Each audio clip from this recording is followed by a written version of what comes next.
کہ آپ صلی اللہ علیہ وسلم کی وفات ہوئی یا آپ زندہ ہیں اور ہر جگہ پر موجود ہیں.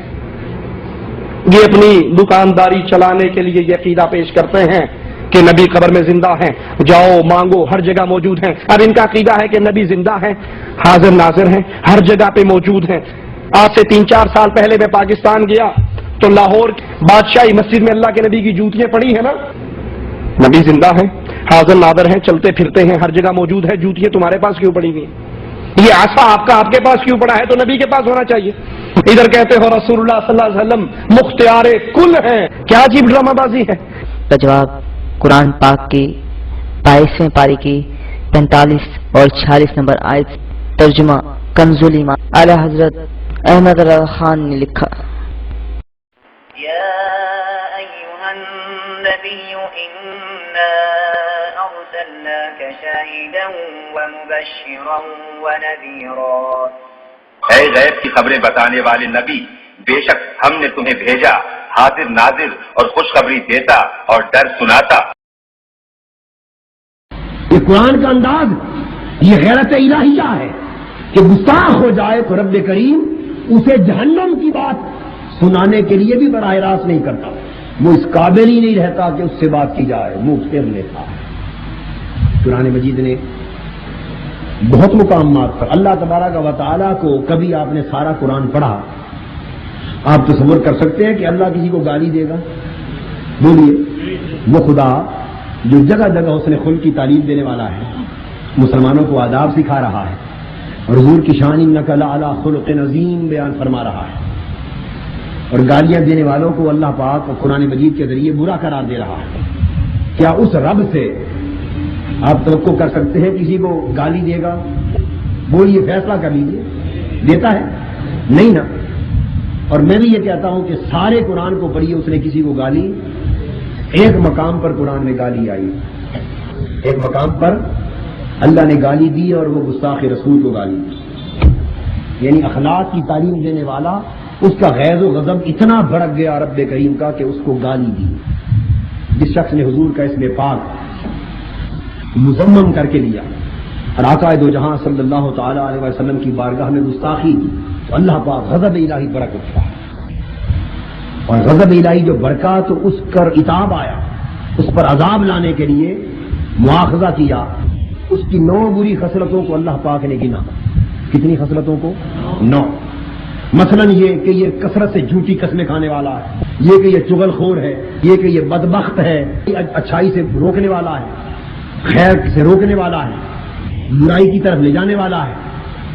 بہت ساری بد اخلاق ہے، بہت سارے اس کے برے خصائل 8 کی تعداد میں بیان کر کے، مگر غضب الہی کی جس طرح تسکین نہیں ہوتی، چونکہ گستاخ ہے نا رسول کا، تو اس کو آخر میں فرمایا اتلم بعد ذالک الذنیم. محبوب یہ فلاں ہے، یہ جس نے گستاخی کی ہے میرے محبوب کی، یہ فلاں ہے، یہ فلاں ہے. غضب بڑھتا گیا بڑھتا گیا بڑھتا گیا، نوبت یہاں تک پہنچی، فرمایا محبوب جس نے تیری گستاخی کی ہے یہ نطفہ حرام. اتلم بعد ذالک الذنیم، محبوب جس نے تیری گستاخی کی ہے یہ حرام زادہ. امام اسماعیل حقی رحمۃ اللہ علیہ نے تفسیر روح البیان میں تفسیر یہی معنی لکھا ہے، حرام زادہ کے لفظ لکھے تفسیر روح البیان میں. زنیم کا فرمایا ولد الزنا وبالفارسیت حرام زادہ.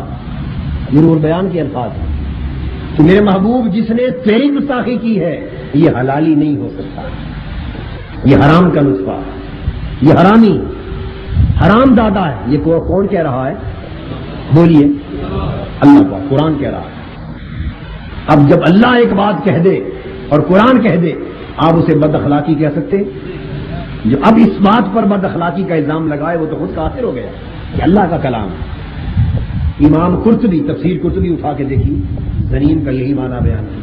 اٹھا کے دیکھیے تفسیر قرطبی کے علاوہ روح البیان شیخ اسماعیل حقی کی، اور دور جدید کے مفسرین میں سے شیخ محمد علی الصابونی جو مکہ میں عبدالعزیز یونیورسٹی کے امام تفسیر ہیں اور جو اس شعبے کے سربراہ ہیں اور اصول تفسیر اور فن تفسیر پر اپنے وقت کے امام مانے جاتے ہیں، اس وقت بھی زندہ ہیں. ان کی تفسیر ہے صفوۃ التفاسیر. یہ وہ تفسیر ہے کہ سعودی عرب کی حکومت آج بھی صفوت التفاسیر اپنے خرچے سے چھاپ کر محکمہ اوقاف کے ذریعے اہل علم حاجیوں کو جو رابطہ رکھے اس دفتر سے ان کو فری دیتی، اور میں صفوت التفاسیر خود محکمہ حج و اوقاف مدینہ طیبہ سے سرکاری دفتر سے یہ لے کے آیا۔ اس تفسیر کے اندر شیخ محمد علی صابونی وہ بھی زنیم کا یہی معنی بیان کرتے ہیں کہ چونکہ حضور کا گستاخ تھا اللہ نے اسے حرام زادہ کرا دے، ولد الزنا کرا دے۔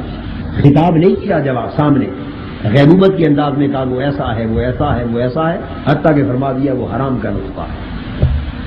اب واقعہ کیا، امام قرطبی فرماتے ہیں کہ جب اس شخص نے یہ ساری باتیں سنی، وہ ولید بن مغیرہ، جب اس نے ساری باتیں سنی تو وہ بھاگ کے گھر گیا، اس نے تلوار نکال لی اور اپنی والدہ سے کہنے لگا ماں یہ تلوار دیکھ، آج سچ سچ میرے سوال کا جواب دے دے۔ اب ہے کافر، مسلمان نہیں ہے گستاخ، مسلمان نہیں ہے، بدبخت ہے، نیک بخت نہیں ہے، مگر ساری بدبختیوں کے باوجود یہ عقیدہ اس کا بھی ہے کہ جو بات مصطفیٰ کی زبان سے نکل گئی غلط نہیں ہو سکتی۔ کہتا ہے ماں آج سچ سچ جواب دے۔ میں پوچھا بیٹا پوچھ۔ کہتا ہے آج مسلمانوں کے نبی نے میری 9 خصلتیں بیان کی، 8 وہ ہیں جنہیں میں جانتا ہوں، ان کا فیصلہ میں خود کر سکتا ہوں، ان کا تعلق میری اپنی سیرت اور کردار اور شخصیت کے ساتھ، 8 کی 8 درست ہیں۔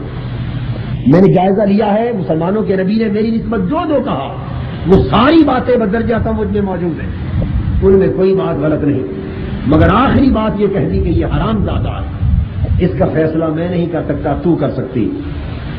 مجھے بتا دے اگر تو نے غلط بیانی کی تو تلوار سے سر قلم کر دوں گا، سچ بتا دے کہ کیا میں حلالی ہوں یا حرامی۔ مسلمانوں کے نبی کی زبان سے نکلی ہوئی بات غلط نہیں ہوتی۔ اس کی ماں بول اٹھی ولید باپ تو تمہارا وہی ہے جس نام سے معروف ہو، مگر اس کے اندر ایسی جسمانی صلاحیت نہ تھی کہ میں اس سے اولاد لے سکوں، اس سے اولاد ممکن نہ تھی کہ پیدا ہو، تو تجھے میں نے حرام طریقے پر ایک چرواہے سے لیا، بدکاری کر کے چرواہے سے لیا، تو مسلمانوں کے نبی نے تیری نسبت جو کہا ہے حق کہا ہے۔ تو میں یہ سمجھتا ہوں اور میرا اس پر پختہ اعتقاد ہے آقا دو جہاں صلی اللہ تعالی علیہ وسلم کا گستاخ ہے، کوئی مانے یا نہ مانے بات سن لے، جی چاہے تو قبول کر لے، نہ چاہے تو لوٹا دے، مگر اللہ کی عزت کی قسم قرآن کی اس نص کی روشنی میں میرا پختہ عقیدہ ہے کہ جو آقا دو جہاں کا گستاخ ہے وہ جو کچھ بنتا پھرے وہ حلال کا نطفہ نہیں ہو سکتا، وہ نطفہ حرام ہے، جس کی رگوں میں حلال کا خون گردش کر رہا ہے اور جس کا وجود نطفہ حلال سے تشکیل پایا ہے، وہ کافر اور ظالم بھی ہو سکتا ہے، سب کچھ کر سکتا ہے، مگر مصطفیٰ کا گستاخ نہیں ہو سکتا۔ جو مصطفیٰ کا گستاخ ہے وہ نطفہ حرام، وہ حلال کے طریقے سے پیدا شدہ شخص نہیں، گویا اس کے مسلمان ہونے کا تصور ہی کیا رہا، قرآن مجید نے تو اسے انسانیت کے درجے سے بھی گرا دیا۔